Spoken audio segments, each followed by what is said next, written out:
SP-555 time.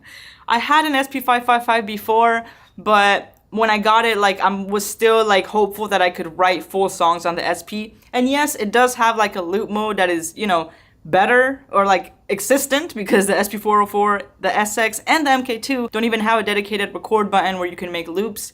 I haven't messed with it. I messed with it like last time I had it, and I was never able to get like a perfect loop. Like, it was always extra steps that, you know, I can avoid just by making my beats elsewhere and then performing on the SPs, which is where the SPs shine. So a lot of people always ask me, Jade, MPC or SP? I'm an SP head, so I'm always gonna say SP. But when it comes to actually composing songs on the SP, like, it's a lot of work, it's a lot of extra steps, and it does come out really cool and different. Like, when you chop up samples on the SP itself, when you lift up your fingers from those pads when you're doing melodies, it kind of gives it like a sidechain effect, like a manual sidechain effect. So you don't really get that when writing in other pieces of hardware, but it's also a pain in the butt. I have not wrote like every single song on the SP, you know? I also perform a lot of tracks just like mangling effects. So why did I get another SP-555 when I already have an SX? And actually I just bought another SX that's limited edition.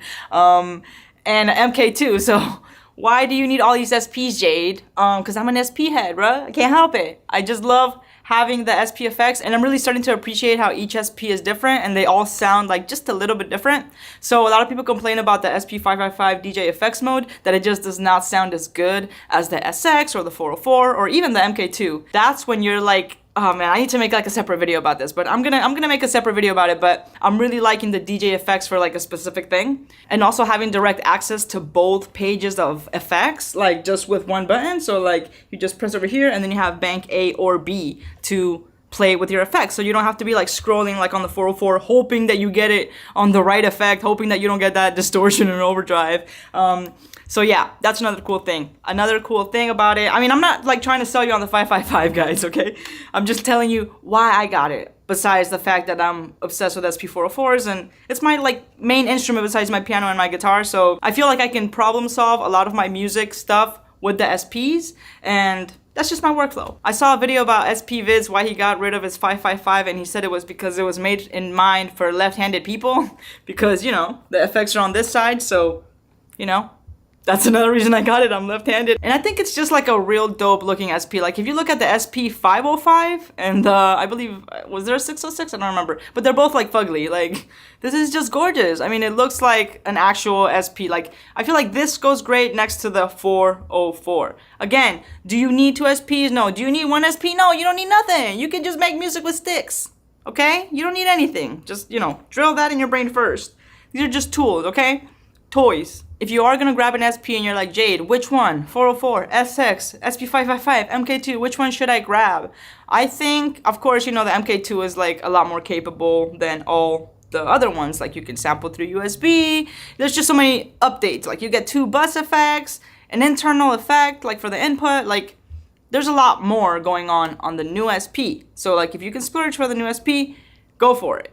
It's like having 2 SPs because of the buses. But if all you can afford is an SX or a 404, I would try to spend just a little bit more to get the SX, because I do like being able to load like long sets with the memory card. So like, the main difference between these old SPs, this one has the big memory card too, and like, I'm gonna have to buy an adapter if I want to load things into it. I might just leave this one for effects, like just to use the input, and maybe load like, maybe record directly some one shots so I don't have to like deal with all this slow loading. That's the main reason I got rid of my 404, because I just got it for the vinyl sim, and I'm like, man, is it really worth it for the vinyl sim? Some people will tell you yes. Some people will be like, yes, 404 just for the vinyl sim.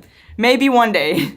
But for now, like, I have so many SPs. Even 303, it's like, yes, a 303 compressor would be nice, but do I need a SP303 just for that? When the SP404 MK2 has an SP303 compressor, like, emulator. So, you know, it's just wants, to be honest with you. Like, you don't really need more than one SP. At the end of the day, my personal opinion, the SP is best for performing effects. Like, having your finished songs, either putting your MPC through here, or just loading your finished tracks onto here and then performing effects on them. That's what the SP is best for. It's not best for composing. It's possible. And again, it comes out very cool. I've made songs just on the SP. I might make some videos about how to compose on the SP. Keep an eye out on that. So this one is not battery powered compared to the other 404s. So, you know, there is that. Like, this is the stay at home chunky friend. The D-Beam. okay? The reason why I got this thing. Like, this thing is so dope. It's cheesy at first, especially with the synth one.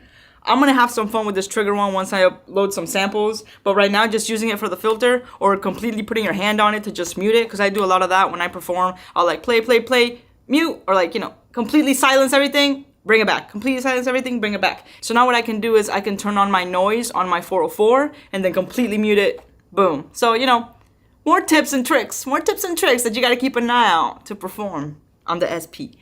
That's it, guys. I hope this video made any sense to any of you trying to, you know, get into SP life and music making life. Lots of stuff going on, but not really. Just trying to figure out this YouTube thing, you know, because this is all we got going on, guys. So if this doesn't work out, I'm gonna have to go back to school, and I'm not trying to do that. I'm already in enough debt. 50K in debt. 50K in student debt. All right? Thumbs up for free student debt, because who's gonna pay for this? So support a system on Patreon, because I'm not trying to get any more debt. I don't want to go back to school. I want to teach music, so support a system on Patreon if you can. Check out my sample packs, guys. All that fun stuff. Stay fly, and I'll catch you in the next one.